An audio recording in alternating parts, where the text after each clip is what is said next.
See, all you had to do was show up. How hard was that? I know you're busy, but you just show up. You show up, you have a beer, and you talk a little sports. That's it. I don't know. I wonder why it's so hard to get someone to sit down and talk. It's all you had to do. And we wore same colors. You're wearing your stupid Bama colors with a cowboy hat.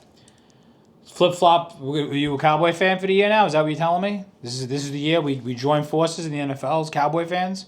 Oh, you don't like the NFL. Anyway, I'm just happy that you showed up. So we're gonna get right into it. You're like the guy in a group text that just doesn't participate, and you happen to hate group text, but you're on there like you never really want to say anything, but then you'll complain about it. You'll be like, oh, I can't show up because I'm too busy, but then you'll be like, you do one and nobody watches it. I don't get it. And is there anything more sacred than a group text between guys? My wife could go through my phone. It's boring. It's dumb. There's nothing on there. But if she tries to go on my group text, that's when I'll flip out and change the password. I don't think that's just me. I mean, some of you guys maybe got actual skeletons in your closet. I'm very boring. But like the group text, you can't. Your wife can't look at the group text. It's just nonsense. But they can't look. It's an unwritten rule. If a guy tells you something shady or he all of a sudden talks about how much he loves his wife, you might as well just call her out and say like we did with Pete. You might as well just talk to the wife because she's looking at the group. She's looking at the group text. Can't do it. Not allowed. You don't. It's like the He-Man Woman Haters Club. You don't look at women because there might be threes. You don't look at the group text. We're not doing anything bad. Don't bother. It's just It's locker room talk. Which reminds me of this. No, it's just locker room talk. All right. But the funny thing about group text, even though you don't participate, I have probably 3 or 4 group texts on my phone that only come around March. End of February, March, they get active again because of March Madness. Probably the most wonderful time of the year. It is literally my Christmas. Besides Halloween, which is also my Christmas and actual Christmas, Lord and Savior. But the group texts that come alive in March is a very special thing because you don't have to talk to these people. But they know there's going to be a pool. They know there's going to be some action. They know that we're going to try and win some money. But we're going to have fun busting each other's chops about which teams suck and who actually has a chance to win. And you don't have to talk to these guys. It's a beautiful thing. You don't have to talk to them all year round. You talk to them for a month, you bust each other's balls, and you call it a day. It's a beautiful thing. It does remind me of why March is my favorite, not because it's just my birthday. I'm getting a year older.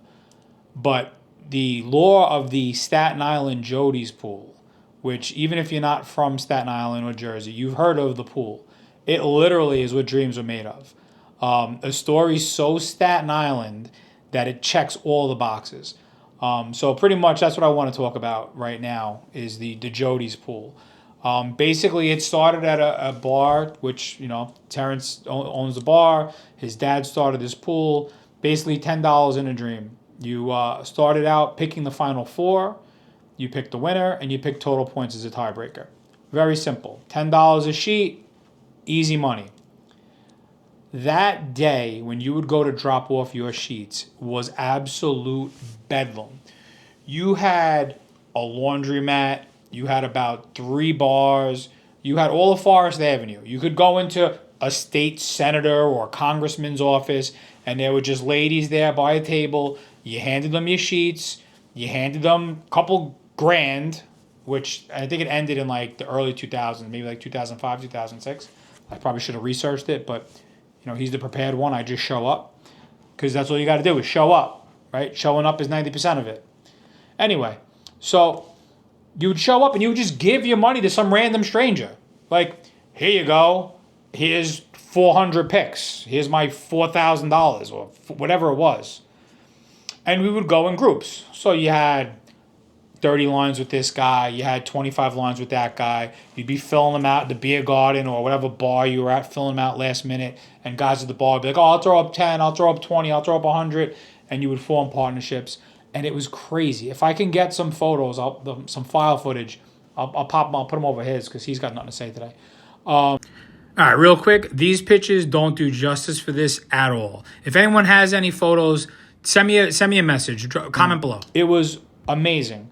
started out small, but like anything else, each year kept building, building, building. I mean, we were in high school, and you would gather up your cash, you'd throw up $50 each, a couple guys get together, and you were all geniuses. These guys didn't watch college basketball all year long, but you were a genius. You knew that there was no way that Kentucky, Kansas, Duke, and Michigan or Carolina, that was your Final Four guaranteed. And then you'd have George Mason. Then you'd have these other schools, Valpo, the VCUs of the world that would upset these guys. You would have the Bucknell Bison. Beware of the Bison.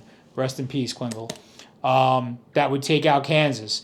And you may or may not have had a healthy bet on Kansas. And you got your ass kicked. But anyway, that's another story for another day. That was not the Sleepy Dog pick, which more on the Sleepy Dog pick to come later on. But you went there, and there was people everywhere. You picked out your sheet. You had the winning sheet. That was it. And all you hoped was that you could get down to deal day. When you'd show up at the bar, and there'd be hopefully a couple of guys there, usually if it was chalk, 100 people, 150, and you'd see who's there, and you'd know this guy, that guy, and you'd try and make a deal so that way you had coverage. Well, all was well and good until it wasn't. Rumors are that the last year, it was over $1.5 million. Tax-free, unless you try and claim it on your taxes as earned income. And then everything gets blown up and the pool gets shut down. It was in the Post. It was in the Advance. Someone sent me a link from a paper in California a couple of years ago, like reminiscing on it. Internationally known about this pool, which is awesome.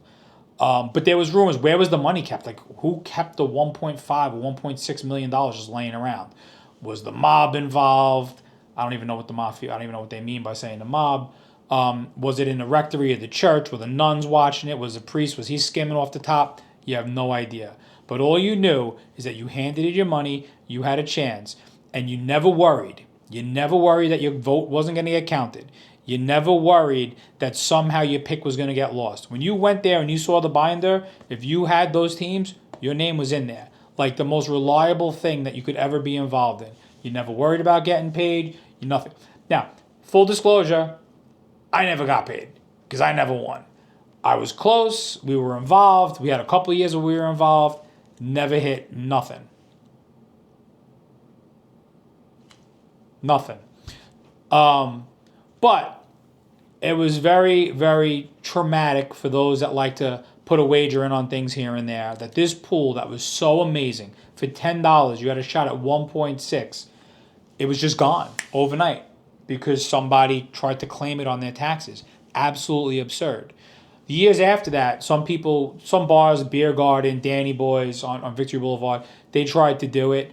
It got up there. I think it was like $200,000-300,000.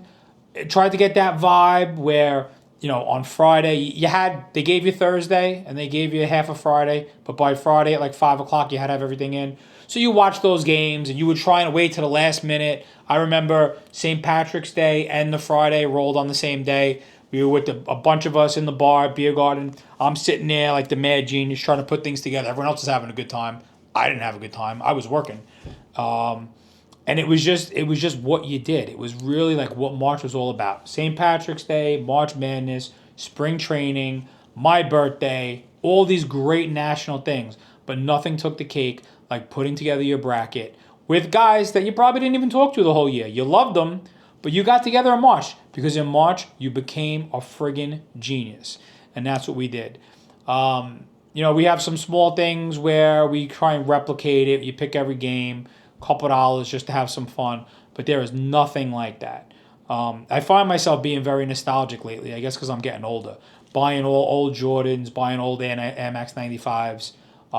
My friend Mike was saying they don't fit the same way they used to. They're more comfortable back then. But you know what? It's just having them again. I don't know what it is. Something that we're going through maybe as a country. I mean, we're just sitting here trying to figure out. You're right. Good segue. Real or fake? Jim Carrey, real or fake? What was it? What is that? Is that real? It can't be him. There's no way. He thinks he's fake. I think he's fake too. That wasn't Jim Carrey. Or was it the guy with the mask, the skin? I'm not talking about our old president. I'm not talking about. You're gonna get canceled. Cancel corner. No. Jim Carrey, real or fake? Comment below. What do you think? I think fake. Also, March Madness. What was your favorite memory? Did you get in the pool? Did anyone here? Did anyone win? Pal, you watching this? Did you win? You probably were involved. Like, somebody that actually won, that got that feeling. Love to hear from you. And again, if you remember dropping off your sheets on Forest Avenue, just a bedlam. If you have any pictures or anything, please comment below. I'd love to put them up. It was truly, it was Staten Island at its finest.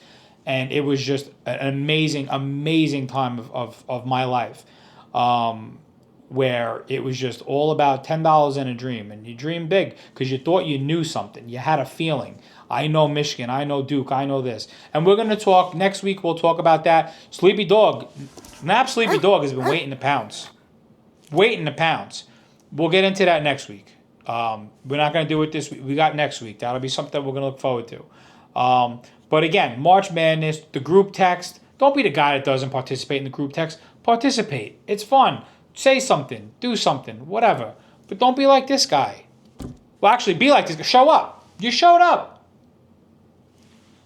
Cowboy hat. Flip-flopping floozy. We're going to do a counter that's going to show every time he flip-flops. We got spring training, assuming he's going to be a Yankee fan. Yeah, he's all right. He's sticking with the Yankees. Obviously, I'll never waver off the Mets. That is my team. Will always be my team. A lot of reason to be optimistic for both squads this year. King Cohen's building his casino. That's going to be exciting. You still have the money for the Mets. It seems like it. He dished out some contracts, made some trades. We're not doing baseball. This is March Madness. So we got some really good things coming up. So excited to be back on the air. He's so excited. He appreciates you guys. He loves you all. But the fact that you actually showed up today, drinking a Heineken Light with the rundown, I'm very impressed. I'm very proud that you did this. You really carved out this 30 minutes. And the viewers, I know you guys appreciate it. But he's the talent, right? I just show up because it's my house. I got to answer the door. When he shows up, I got to answer the door. You understand how it is. But yeah, Jody's back at the ranch. Jody's was an amazing ride. All the years I was involved, putting in those $10 brackets was friggin' awesome. Would love to get something like that going again, but who knows if it'll ever happen. It probably won't. But at the end of the day, tournament should be good this year. I think it's down to maybe 6 teams that have a legitimate chance at it. Michigan being right in the mix. His Alabama Crimson Tide. Oh, wait, no, he's a Duke fan. His Duke Blue Devils obviously beat Michigan the other day. Very talented. He's an Alabama fan too. Whatever. No shot. North Carolina, unfortunately, no shot. But I think between Michigan, Arizona, and Duke, there go your national championship. But we're going to talk about some underdogs and some teams that have some cool stuff going on. We're going to be down at the Ocean Casino and Resort for the second day of the tournament. So we might do some live stuff down there, or at Baseline Social over by where Netflix is going. We might do a live thing there on Thursday. So we got some cool stuff coming up. Super excited to be back on the air. We will be around every week. Not sure the date, but we'll be around. Right? That was weird. Canceled. We'll be back. So again, if you hung out, again, it's all this is. We're just hanging out. We're talking sports. We're talking nonsense, real or fake. My wife will be screaming about me getting canceled. I'm not getting canceled.